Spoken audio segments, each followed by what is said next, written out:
Hi hello അസ്സാം വലൈക്കും. നമുക്ക് ഇന്നും കുറച്ച് മീൻ കിട്ടിയിരുന്നു കേട്ടോ. മീൻ എന്ന് പറയാൻ കണവ മാത്രമേ ഉള്ളൂ, പിന്നെ ഞണ്ടാണ്. ഇത് കണവയാണ് കേട്ടോ, കൂന്തളല്ല, കട്ടിൽ ഫിഷ് എന്ന് പറയില്ലേ, ആ സംഭവമാണ്. അതിൻ്റെ മഷി മൊത്തം പെനഞ്ഞിരുന്നു, അതാണ് മൊത്തമായിട്ട് ഇങ്ങനെ കറുപ്പ് കളറിൽ കാണുന്നത്.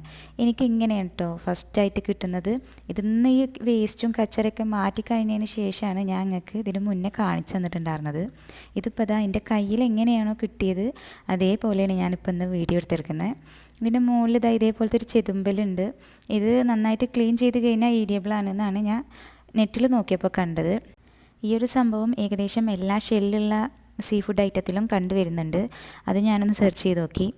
അങ്ങനെ അതാ ഞാൻ ക്ലീനിങ് ഒന്നും കാണിക്കുന്നില്ല, അതൊക്കെ ക്ലീൻ ചെയ്തിട്ട് നല്ലൊരു ഞണ്ട് ബിരിയാണിൻ്റെ റെസിപ്പിയും കാണിക്കുന്നുണ്ട് കേട്ടോ. അതിന് മുന്നേ ഞാൻ എന്നെക്കുറിച്ച് കുറച്ച് കാര്യങ്ങൾ പറയാം കേട്ടോ. ഞാനിത് ആദ്യമായിട്ടല്ല യൂട്യൂബ് ചാനൽ തുടങ്ങുന്നത്. ഞാൻ ഒരു 1.5 വർഷം മുന്നേ ഒരു ചാനൽ തുടങ്ങിയിരുന്നു. കാരണം എനിക്ക് ഭയങ്കര ഇഷ്ടമാണ് ഈ വെറൈറ്റി ആയിട്ടുള്ള ഫുഡ് ഉണ്ടാക്കുക, അതുപോലെ പുറത്ത് പോകുന്ന വീഡിയോസ് എടുക്കുക, അത് നന്നായിട്ട് എഡിറ്റ് ചെയ്യാൻ എനിക്ക് ഭയങ്കര ഇഷ്ടമാണ്. അങ്ങനത്തെ കുറച്ച് കാര്യങ്ങളൊക്കെ ആയിട്ട് അത് മറ്റുള്ളവരിലായിട്ട് ഷെയർ ചെയ്യാൻ അങ്ങനെയൊക്കെ. അങ്ങനെ ഞാൻ എൻ്റെ യൂട്യൂബ് ചാനൽ സ്റ്റാർട്ട് ചെയ്തു, വീഡിയോസൊക്കെ ഇട്ട്. പക്ഷേ എനിക്കൊരു എന്താ പറയുക, നമുക്ക് വോയിസ് കൊടുത്താൽ മാത്രമേ നമ്മുടെ വീഡിയോസിന് മുന്നോട്ട് പോകുള്ളൂ എന്നുള്ളൊരു ലെവൽ വന്നപ്പോഴാണ് ഞാൻ യൂട്യൂബ് എനിക്ക് പറ്റിയതല്ല, ഇത് എന്നെയും കൊണ്ട് പറ്റൂല എന്ന് വിചാരിച്ചിട്ട് ഞാൻ അതൊന്ന് ഒഴിവായത്. കാരണം എനിക്ക് ഏറ്റവും പ്രശ്നമുള്ളൊരു കാര്യമാണ് ഈ ഓഡിയോ കൊടുക്കൽ എന്നുള്ളത്. എനിക്ക് 4 പേര് ചേർന്ന് കഴിഞ്ഞിട്ടുണ്ടെങ്കിൽ തന്നെ എനിക്ക് സംസാരിക്കാൻ വയ്ക്കില്ല. സ്റ്റേജ് ഫിയർ അത്രയും ഭയങ്കരമായിരുന്നു. അപ്പോൾ ആ ഒരു ഇതുകൊണ്ട് ഞാനത് ഒഴിവാക്കി വിട്ടതാണ്. എന്നെയും കൊണ്ട് ഇത് പറ്റൂല, എനിക്ക് പറ്റിയ ഫീൽഡല്ലത് എന്ന് പറഞ്ഞ് ഞാൻ അന്ന് അവിടെ എടുത്തു വെച്ചതാണ് എൻ്റെ ട്രൈപോഡും അതേപോലെയുള്ള ഈ വീഡിയോ. യൂട്യൂബ് ചാനലിലേത് പിന്നിലേക്ക് ഞാൻ തിരിഞ്ഞു നോക്കുകയേ ചെയ്തിട്ടില്ല. പിന്നെ അതൊക്കെ കഴിഞ്ഞിട്ട് പിന്നെ കുറേ കഴിഞ്ഞ് ഞാൻ വെറുതെ ഇരുന്ന് ഇങ്ങനെ ആലോചിച്ച് നോക്കുമ്പോൾ എൻ്റെ പഴയ കാലങ്ങളൊക്കെ, അതിലൊക്കെ ഞാൻ എന്നെ കണ്ടിട്ടുള്ളത് എല്ലാ കാര്യത്തിനും പേടിച്ചോടുന്ന ഒരാളായിട്ടാണ്. എന്ത് കാര്യം എന്നെയും കൊണ്ട് പറ്റൂല എന്ന് പറയണോ അത് ചെയ്ത് കാണിക്കണം എന്നുള്ളൊരു ലെവലല്ല, അയ്യോ എന്നെയും കൊണ്ട് പറ്റൂല ഞാൻ അത് ഒഴിവാക്കുകയാണ്, ഈ ഒരു ലെവൽ മാത്രമേ ഞാൻ ഇന്നതിൽ കണ്ടിട്ടുള്ളൂ. അപ്പോൾ തന്നെ എനിക്ക് തോന്നി, ഞാൻ എന്തിനാ അങ്ങനെ പേടിച്ചോടുന്നത്? ഞാൻ അങ്ങനെ പേടിച്ചോടി കഴിഞ്ഞിട്ട് വെച്ചെങ്കിൽ ഞാൻ ഇനി ജീവിതകാലം മുഴുവനെ എനിക്ക് പറ്റാത്ത കാര്യങ്ങൾക്കൊക്കെ ഞാൻ പേടിച്ചോടേണ്ടി വരും എന്നുള്ളത്. അതിന് ശേഷമാണ് ഞാൻ വീണ്ടും ചാനൽ സ്റ്റാർട്ട് ചെയ്തത്. വീണ്ടും പഴയ ചാനൽ തന്നെ സ്റ്റാർട്ട് ചെയ്യണമെന്നാണ് വിചാരിച്ചത്. പക്ഷേ അത് 1.5 വർഷം കഴിഞ്ഞുകൊണ്ട് തന്നെ പിന്നെ അതിൽ വേണ്ട പുതിയതൊന്നും എടുക്കുക എന്ന് വിചാരിച്ചിട്ട് അങ്ങനെ ഞാൻ പുതിയൊരു ചാനൽ സ്റ്റാർട്ട് ചെയ്തതാണ്. അതിൻ്റെ ഇടയിൽ ക്രാബ് ബിരിയാണിയുടെ കാര്യം മറന്നു. ഞാൻ അതിൻ്റെ ഇൻഗ്രീഡിയൻസും കാര്യങ്ങളും അവിടെ കൊടുത്തിട്ടുണ്ട്, പിന്നെ ഡീറ്റെയിൽഡായിട്ട് ഡിസ്ക്രിപ്ഷനിൽ കൊടുക്കുന്നുണ്ട്. സത്യം പറഞ്ഞിട്ടുണ്ടെങ്കിൽ ഞാൻ എൻ്റെ ആദ്യത്തെ വീഡിയോ ഇടുന്നത് ഒരാഴ്ചയുടെ മുകളിൽ ടൈം എടുത്തിട്ടാണ്. എഡിറ്റിങ്ങും കാര്യങ്ങളൊക്കെ എൻ്റെ വേഗം കഴിഞ്ഞു, ഷൂട്ടിങ്ങും അതുപോലെ എഡിറ്റിങ്ങും ഒക്കെ പെട്ടെന്ന് കഴിഞ്ഞു, ഒരു ദിവസത്തിൻ്റെ ഉള്ളിൽ തന്നെ കഴിഞ്ഞു. അതിന് ശേഷം ഓഡിയോ കൊടുക്കലാണ് എനിക്ക് ഭയങ്കര ടാസ്ക് ആയിട്ട് തോന്നിയിട്ടുള്ളത്. കാരണം ഞാൻ ആദ്യമായിട്ടാണ് ഞാനൊരു വീഡിയോക്ക് ഓഡിയോ കൊടുക്കുന്നത്. അതുകൊണ്ട് തന്നെ കൊടുക്കും, ഡിലീറ്റ് ചെയ്യും, വീണ്ടും കൊടുക്കും, ഡിലീറ്റ് ചെയ്യും. അങ്ങനെ ഒരു ആഴ്ചത്തോളം ഞാൻ ഈ ഒരു പ്രോസസ്സിങ് തുടർന്നുകൊണ്ടേയിരുന്നു. പക്ഷേ എനിക്കൊരു നിർബന്ധം ഉണ്ടായിരുന്നു, ഞാൻ ഒരിക്കലും വിട്ടുപോകൂല എന്നുള്ളത്. എന്നെയും കൊണ്ട് പറ്റണ പോലെ ഞാൻ വീഡിയോക്ക് ഓഡിയോ കൊടുക്കും എന്നുള്ളത്. അങ്ങനെ നീണ്ട പരിശ്രമങ്ങൾക്കൊടുവിൽ ഒരു ഓഡിയോ മാത്രം എനിക്ക് കുഴപ്പമില്ല എന്ന് തോന്നി. അതുകൊണ്ട് അത് വേഗം പിന്നെ പോസ്റ്റ് ചെയ്യുകയും ചെയ്തു. അതിന് അത്യാവശ്യം കുഴപ്പമില്ലാത്ത കമൻസും അതുപോലെ റെസ്പോൺസും കാര്യങ്ങളൊക്കെ വന്നു. അപ്പോൾ തന്നെ ഒരു സമാധാനമായി. പക്ഷെ എന്നാലും ഉള്ളിൽ ഭയങ്കര പേടി ഉണ്ടായിരുന്നു, അടുത്ത വീഡിയോക്ക് ഞാൻ ഓഡിയോ കൊടുക്കണമല്ലോ എന്ന് വിചാരിച്ചിട്ട്. അല്ലാതെ വീഡിയോ എടുക്കണമല്ലോ എന്ന് വിചാരിച്ചിട്ടൊന്നുമല്ല, എനിക്ക് അതിൻ്റെ ഓഡിയോ കൊടുക്കണമല്ലോ എന്ന് വിചാരിച്ച് മാത്രമാണ് എനിക്ക് ഏതൊരു വീഡിയോ എടുക്കുമ്പോഴും ഒരു പേടി. അല്ലാന്ന് വെച്ചെങ്കിൽ ഒരു എന്തപ്പോൾ പറയുക, ഒരു ധൈര്യക്കുറവ് എന്നൊക്കെ പറയില്ലേ, ആ ഒരു സംഭവം അതെനിക്ക് ഭയങ്കര കൂടുതലായിരുന്നു ഈ ഓഡിയോൻ്റെ കാര്യത്തിൽ. പക്ഷേ നമ്മൾ ഏത് കാര്യം കൂടുതൽ ചെയ്തുകൊണ്ടിരിക്കുന്നോ അപ്പോൾ മാത്രമേ നമുക്ക് ആ കാര്യത്തിൽ നല്ല രീതിക്ക് മുന്നേറാൻ പറ്റുള്ളൂ. ആ ഒരു വിശ്വാസത്തിൻ്റെ പുറകിൽ ഞാൻ ഇതുപോലെ വീഡിയോ എടുക്കും. ഞാൻ ഒരുപാട് മുന്നേ വീഡിയോസ് എടുത്തു വെക്കും, അതിന് ശേഷം എഡിറ്റിങ്ങും പെട്ടെന്ന് കഴിയും. അതിന് ശേഷം ഈ ഓഡിയോ കൊടുക്കുന്ന കാര്യമാണ് എപ്പോഴും ഇന്നിട്ടിട്ട് കുഴപ്പിക്കാറുള്ളത്. പക്ഷേ ഞാൻ ഒരിക്കലും വിട്ടുകൊടുക്കില്ല എന്നുള്ളൊരു കോൺഫിഡൻസിൽ അങ്ങോട്ട് മുന്നോട്ട് പോകുന്നതാണ്. കാരണം നമ്മൾ ഏതൊരു കാര്യത്തിനെ പേടിച്ചിട്ടുണ്ടെങ്കിലും അല്ലെങ്കിൽ ഫേസ് ചെയ്യാതെ വിട്ട് കളഞ്ഞിട്ടുണ്ടെങ്കിലും നമ്മൾ ജീവിതകാലം മുഴുവനെ അതിനെ പിടിച്ചിട്ട് ഓടേണ്ടി വരും. ആ ഒരു ഓട്ടം ആലോചിക്കുന്ന സമയത്ത് നമ്മളിപ്പോൾ കുറച്ച് ധൈര്യം കാണിച്ചിട്ട് നമുക്ക് എന്താണോ പേടിയുള്ളത്, അല്ലെങ്കിൽ നമുക്ക് എന്താ പറ്റൂല എന്ന് തോന്നുന്നോ അതന്നെ ചെയ്ത് കാണിക്കണം. അങ്ങനത്തെ ഒരു മെൻറ്റാലിറ്റിയിലേക്ക് ഞാനിപ്പോൾ എത്തിയിട്ടുണ്ട് കേട്ടോ. അപ്പോഴേക്കും നമ്മളുടെ ബിരിയാണിയുടെ മസാല റെഡി ആയിട്ടുണ്ട്. പിന്നെ ഞാൻ ഇതിന് മുന്നേ പറഞ്ഞ പോലെ ക്രാബിന് അധികം വേവില്ല, ഒരു 5-10 മിനിറ്റ് അടച്ച് വെച്ച് വേവിച്ച് കഴിഞ്ഞിട്ടുണ്ടെങ്കിൽ അതിൽ തന്നെ വെള്ളം ഇറങ്ങി അത് തന്നെ വെന്തോളൂ കേട്ടോ.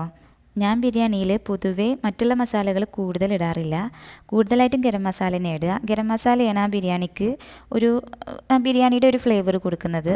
അപ്പോൾ ഗരം മസാല തന്നെയാണ് കൂടുതലായിട്ട് ഇടുന്നത്. ഞാനിവിടെ ഫുഡ് ഉണ്ടാക്കി കൊടുത്ത് ഇവിടെയും നാട്ടിലൊക്കെ ഫുഡ് ഉണ്ടാക്കി കൊടുക്കുന്ന, ബിരിയാണി ഉണ്ടാക്കി കൊടുക്കുന്ന ആർക്കാണോ അവരൊരിക്കലും എൻ്റെ ബിരിയാണിനെ കുറ്റം പറഞ്ഞിട്ടില്ല. ആ ഒരു കോൺഫിഡൻസിൽ പറയുന്നതാണ്. ബിരിയാണി ഉണ്ടാക്കുമ്പോൾ എപ്പോഴും 2-3 കാര്യങ്ങൾ ശ്രദ്ധിച്ച് കഴിഞ്ഞിട്ടുണ്ടെങ്കിൽ നമുക്ക് നല്ല ടേസ്റ്റോട് കൂടിയിട്ടുള്ള ബിരിയാണി ഉണ്ടാക്കാൻ പറ്റും. അതിൽ ആദ്യത്തെ കാര്യം, നമ്മളെടുക്കുന്ന അരിയുടെ കൈമ അതുപോലെ ജീരകശാല, ഈ ഒരു 2 റൈസാണ് ഞാൻ പൊതുവേ ബിരിയാണി ഇവിടെ ഉണ്ടാക്കാൻ ഉപയോഗിക്കുന്നത്. അത് രണ്ടും കിട്ടിയില്ലെങ്കിൽ മാത്രമാണ് ബസ്മതി റൈസ് ഉപയോഗിക്കുള്ളൂ. അതുപോലെ തക്കാളിയുടെ പുളിയും തൈരിൻ്റെ പുളിയും കുറച്ച് കൂടുതൽ തന്നെ ഞാൻ ക്വാണ്ടിറ്റി കൂട്ടിയിട്ട് തന്നെ ഞാൻ ഉപയോഗിക്കും. കാരണം ഈ 2 പുളികളും ആ ഒരു ബിരിയാണിക്ക്, ആ ഒരു മസാലയ്ക്ക് ഭയങ്കര ടേസ്റ്റ് കൊടുക്കുന്ന എനിക്ക് പലപ്പോഴും തോന്നിയിട്ടുണ്ട്. ഇനി വീണ്ടും നമുക്ക് ഫിയറിനെ കുറിച്ചിട്ട് തന്നെ സംസാരിക്കാം. എനിക്ക് സ്റ്റേജ് ഫിയർ ഇതുപോലുള്ളത് ഓർമ്മ വരുമ്പോൾ തന്നെ എനിക്ക് ഓർമ്മ വരുന്ന കാര്യം, ഞങ്ങൾ ഡിഗ്രിക്ക് പഠിക്കുന്ന സമയത്ത് ഉണ്ടായൊരു ഇൻസിഡൻ്റാണ്. അതായത് നമുക്ക് ഈ ഇംഗ്ലീഷ് ക്ലാസ്, മലയാളം ക്ലാസ്സൊക്കെ മറ്റൊരു ക്ലാസ് കൂടി നമുക്ക് ഉണ്ടായിരിക്കും. അതായത് 2 ക്ലാസ്സുകാർ ഒരുമിച്ചിട്ടാണ് അവരിരുത്തുക, പോർഷൻസ് വേഗം തീർക്കാൻ വേണ്ടിയിട്ട്. ഒരു ടീച്ചർ മതിയല്ലോ 2 ക്ലാസ്സിനും എടുക്കാൻ വേണ്ടി. നമ്മുടെ ക്ലാസ് മാത്രമാണെങ്കിൽ കുഴപ്പമില്ല, നമ്മൾ ഒരു ഫാമിലി പോലെ നിൽക്കുന്നതല്ലേ. അപ്പോൾ നമ്മളെ കുറിച്ചിട്ട് എല്ലാം നമ്മുടെ ഫ്രണ്ട്സിനും, എല്ലാവരും നമ്മുടെ ഫ്രണ്ട്സാണ്. അപ്പോൾ എല്ലാവർക്കും നമ്മളെ കുറിച്ചിട്ട് നന്നായിട്ട് അറിയാം. അപ്പോൾ അവരുടെ മുന്നിൽ വെച്ചിട്ടൊന്നല്ല, പക്ഷേ മറ്റൊരു ക്ലാസ്സിൻ്റെ മുന്നിൽ വെച്ചിട്ട് ഇതുപോലെ എന്തോ ഒന്ന് പറയാൻ പറഞ്ഞു മാം. പക്ഷേ എനിക്ക് സത്യം പറഞ്ഞാൽ 4 ആൾക്കാർ കൂടി നിൽക്കുന്ന സമയത്ത് മലയാളം പോലും നേരം പോലെ വർത്തമാനം പറയാൻ പറ്റാത്ത എന്നോട് ഇംഗ്ലീഷിൽ 4 വാക്ക് പറയാൻ പറഞ്ഞപ്പോൾ സത്യം പറഞ്ഞിട്ടുണ്ടെങ്കിൽ ഞാൻ അവിടെ നിന്ന് നാണം കെട്ടുമെന്ന് വേണമെങ്കിൽ പറയാം. ഞാൻ നിന്ന് വിറയ്ക്കുന്നത് കണ്ടപ്പോൾ മാം തന്നെ എന്നോട് പറഞ്ഞു, കുഴപ്പമില്ല അവിടെ പോയിരുന്നോന്ന്. പക്ഷേ അവരും വലിയ കാര്യമൊന്നും ആക്കിയില്ല, മറ്റേ ക്ലാസ്സിലെ കുട്ടികളും. അവരും അതിൻ്റെ ഒരു ലെവലിൽ അങ്ങനെ വിട്ടു. പക്ഷേ എനിക്കതിപ്പോഴും എന്തോ ഒരു ഇൻഫീരിയോറിറ്റി കോംപ്ലക്സ് ആയിട്ട് എൻ്റെ മനസ്സിൽ അതങ്ങനെ നിൽക്കുന്നുണ്ട്. കാരണം നമ്മളെ ക്ലാസ് ആണെങ്കിലോ കുഴപ്പമില്ല, എല്ലാവരും നമ്മൾ അറിയുന്നതല്ലേ. പക്ഷേ മറ്റൊരു ക്ലാസ്സിൻ്റെ മുന്നിൽ വെച്ചിട്ട് അങ്ങനെ ഒരു ഇൻസിഡൻറ്റ് ഉണ്ടായതുകൊണ്ട് തന്നെ എനിക്കത് ഭയങ്കര ഒരു ചമ്മലായിട്ടോ. അതിനുശേഷം എനിക്ക് ക്ലാസ്സിന് പോകാനോ ഒന്നിനൊരു വലിയൊരു മൂഡില്ലാത്ത പോലെയായിരുന്നു. എൻ്റെ ഡിഗ്രി കഴിഞ്ഞിട്ട് 7 വർഷം കഴിഞ്ഞിട്ടോ, പക്ഷേ ഇപ്പോഴും ആ ഒരു ഇൻസിഡൻറ്റ് മാത്രം എൻ്റെ മനസ്സിലങ്ങനെ മായാതെ കിടക്കുന്നുണ്ട്. അതെനിക്ക് എന്തോ വല്ലാത്തൊരു, എന്താ പറയുക, എന്തോ ഒരു ഫീലാണ് അത് തരുന്നത്. അങ്ങനെ പറഞ്ഞ് നമ്മൾ ബിരിയാണി ദമ്മിടാൻ എത്തിയിട്ടുണ്ട്. ഞാൻ ഇവിടെ മസാല കൂടുതൽ വേണം കേട്ടോ ബിരിയാണിക്ക്. അത് എന്ത് ബിരിയാണി ഉണ്ടാക്കിയാലും ഇവിടെ മസാല കൂടുതൽ വേണം. പിന്നെ ഇവിടെയുള്ള ആൾക്കാരുടെ കാര്യം പറയുകയാണെങ്കിൽ ആഴ്ചയിൽ 7 ദിവസവും ബിരിയാണി ഉണ്ടാക്കി കൊടുത്താൽ സന്തോഷത്തോടെ ഇരുന്ന് കഴിക്കും. അത്രയും വലിയ ബിരിയാണി ലവേഴ്സാണ് ഇവിടെയുള്ള 2 പേരും. ഞാൻ മാത്രമാണ് കേട്ടോ സാദാ ചോറിന് ഇഷ്ടപ്പെടുന്ന ആൾ. ഞാൻ എപ്പോൾ ബിരിയാണി ഉണ്ടാക്കുമ്പോഴും കുറച്ച് ചോറ്, സാദാ ചോറ് ഉണ്ടാക്കിയിട്ട് ആ ബിരിയാണിത്തെ മസാല കുറച്ച് മാറ്റി വെക്കും. കാരണം എനിക്ക് എപ്പോഴെങ്കിലുമൊക്കെ കഴിക്കുമ്പോൾ ഓക്കെയാണ്, പക്ഷേ എപ്പോഴും ബിരിയാണി കഴിക്കുന്നതൊന്നും എനിക്ക് തീരെ താല്പര്യമില്ലാത്ത കാര്യമാണ്. അതിനുള്ള ഒരു റീസൺ എന്ന് പറയുന്നത്, ഞാനൊരു മൈഗ്രെയിൻ പേഷ്യൻ്റാണ്. കാരണം എനിക്ക് കൂടുതൽ ഓയിലി ഫുഡ് കഴിച്ച് കഴിഞ്ഞിട്ടുണ്ടെങ്കിൽ എനിക്ക് പെട്ടെന്ന് തലവേദന വരും. പിന്നെ അത് പോകണമെന്നുണ്ടെങ്കിൽ ഭയങ്കര ബുദ്ധിമുട്ടാണ്. പിന്നെ വോമിറ്റിങ്ങും ഒക്കെ ഭയങ്കര ബുദ്ധിമുട്ടായിരിക്കും പിന്നെ അന്നത്തെ ദിവസം. അതുകൊണ്ട് ഞാൻ അധികവും ഇതുപോലെയുള്ള ഓയിലി ഫുഡ്, അതുപോലെ ഉറക്കം ക്ലിയർ ആയിട്ട് നോക്കും. അങ്ങനെ കുറച്ച് കാര്യങ്ങൾ ഞാൻ എൻ്റെ ലൈഫിൽ മാറ്റം വരുത്തിയപ്പോഴാണ് ആ ഒരു മൈഗ്രെയിനിൻ്റെ കുറച്ചൊന്ന് വിട്ടുപോയി എന്ന് വേണമെങ്കിൽ പറയാം. അങ്ങനെ അതൊക്കെ പറഞ്ഞിരുന്നപ്പോഴേക്കും നമ്മുടെ ബിരിയാണി ദമ്മിലിടാറായിട്ടുണ്ട്. അതിനിടയിൽ കുറച്ച് സാലഡ് ഉണ്ടാക്കി വെക്കുന്നുണ്ട്. ഞാൻ ആദ്യം തീരെ പ്രാധാന്യം കൊടുക്കാത്തൊരു സാധനമായിരുന്നു ഈ കുക്കുംബർ. പക്ഷേ ഇപ്പോൾ ഞാൻ ഏകദേശം ഇടുന്ന എല്ലാ ഫുഡിലും ഞാനിത് ഇൻക്ലൂഡ് ചെയ്യാൻ ശ്രദ്ധിക്കാറുണ്ട്. അതിൻ്റെ കാരണം അതിൻ്റെ ഹെൽത്ത് ബെനിഫിറ്റ്സ് തന്നെയാണ്. ഇനി ഫുഡിലിടാൻ പറ്റുന്നില്ല എന്നുണ്ടെങ്കിൽ ജസ്റ്റ് കട്ട് ചെയ്തിട്ട് അതിൽ കുറച്ച് ഉപ്പും കുറച്ച് കുരുമുളകിൻ്റെ പൊടിയാക്കിയിട്ട് ഞാൻ മോനിക്ക് കൊടുക്കും കേട്ടോ. അവനക്കത് ഭയങ്കര ഇഷ്ടമാണ്. ഞാനത് അവൻ ചോദിക്കുന്ന സമയത്തും അല്ലാത്ത സമയത്തും ഒക്കെ ഞാൻ അങ്ങനെ ഇടയ്ക്കിടയ്ക്ക് കുറേശ്ശെ അവനെ കൊടുക്കാറുണ്ട്. അതുകൊണ്ട് ഇപ്പോൾ അവനങ്ങനെ വല്ലാണ്ട് വയറിൻ്റെ പ്രോബ്ലം ആയിട്ട് പറയുന്നില്ല. ഇങ്ങനെ സാലഡ് ഉണ്ടാക്കിയിട്ടുണ്ടെങ്കിലും അവൻ അത്യാവശ്യം നന്നായിട്ട് കഴിക്കും. ഇതിൻ്റെ കൂടെ തൈരും കൂടിയും വയറ്റിൽ പെടുന്നത് കൊണ്ട് തന്നെ അതും ഭയങ്കര തണുപ്പിക്കുന്ന കാര്യങ്ങളാണല്ലോ ഇതൊക്കെ വരുന്നത്. അപ്പോൾ ഈ ഒരു ചൂടിന് സമയത്ത് ഇത് ഭയങ്കര ഒരു റിലാക്സിങ് ആണ് കേട്ടോ. അങ്ങനെ അതിൻ്റെ പരിപാടിയും കഴിഞ്ഞ് ഇവിടെ വൈകുന്നേരം ആയി കഴിഞ്ഞിട്ടുണ്ടെങ്കിൽ ഒരാൾക്ക് എന്തെന്നില്ലാത്ത ദാഹവും എന്തെന്നില്ലാത്ത വിശപ്പുമാണ്. അത് വീട്ടിലിരിക്കുന്ന സ്നാക്സും വെള്ളമൊന്നും കുടിച്ചാലോ കഴിച്ചാലോ മാറൂല. അതിന് കടയിൽ തന്നെ പോകണം. കടയിൽ പോയിട്ട് എന്തെങ്കിലും ഒന്ന് മേടിക്കണം. അതെനിക്ക് ഭയങ്കര നിർബന്ധമായിട്ട് വരുന്നുണ്ട് ഈ ഇടയായിട്ട്. എന്നൊന്നും ഞാൻ സമ്മതിച്ചു കൊടുക്കാറില്ല. പക്ഷേ ഇന്ന് എനിക്കും കുറച്ച് സാധനങ്ങൾ മേടിക്കാനുണ്ട്. അപ്പോൾ പിന്നെ ഞാനും പോവാമെന്ന് പറഞ്ഞപ്പോൾ ആൾ വേഗം റെഡി ആയിട്ട് വരുന്നതാണ്. ദൂരത്തേക്കൊന്നുമല്ല, നമ്മുടെ അടുത്തുള്ള കടയിലേക്കാണ് പോകുന്നത്. നമ്മൾ കുറച്ച് അത്യാവശ്യം വേണ്ട സാധനങ്ങളൊക്കെ മേടിക്കുന്നത് ഈ കടയിൽ നിന്നാണ്. നമുക്ക് നടക്കാനുള്ള ദൂരമേ ഉള്ളൂ. എല്ലാ സാധനങ്ങളും ഹസ്ബൻഡ് വന്ന് മേടിക്കുന്നത് പോസിബിൾ അല്ല. കാരണം ആൾക്ക് ഭയങ്കര തിരക്കുള്ള ഒരാളാണ്. അപ്പോൾ എനിക്ക് വേണ്ട സാധനങ്ങളൊക്കെ ഞാൻ അത്യാവശ്യമുള്ളത് ഞാൻ ഇവിടെ തന്നെയാണ് മേടിക്കാറുള്ളത്. അങ്ങനെ ഞാൻ എനിക്ക് വേണ്ട സാധനങ്ങളും അവനിക്ക് വേണ്ട സാധനങ്ങളും എടുത്തിട്ട് തിരിച്ചു വരുന്നുണ്ട്.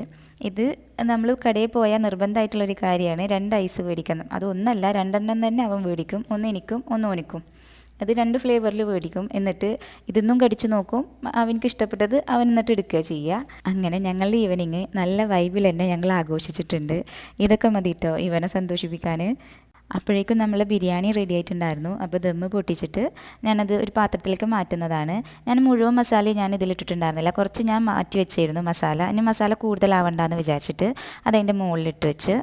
അപ്പോൾ ഇന്നത്തെ വിശേഷങ്ങൾ ഇത്രയൊക്കെ തന്നെയുള്ളൂ. നിങ്ങൾക്ക് എൻ്റെ വീഡിയോസ് കണ്ടിട്ട് ഇഷ്ടമാവുന്നുണ്ടെങ്കിൽ ഒന്ന് ഫോളോ ചെയ്തിട്ട് സപ്പോർട്ട് ചെയ്യണേ. പിന്നെ നിങ്ങളുടെ ഫ്രണ്ട്സിനും ഫാമിലിക്കും ഒക്കെ ഒന്ന് അയച്ചു കൊടുക്കുകയും ചെയ്യണേ. നല്ല നല്ല റെസിപ്പീസും ടിപ്സും വീഡിയോസൊക്കെ ആയിട്ട് വീണ്ടും വരുന്നതായിരിക്കും. അപ്പോൾ ഓക്കെ, ബൈ.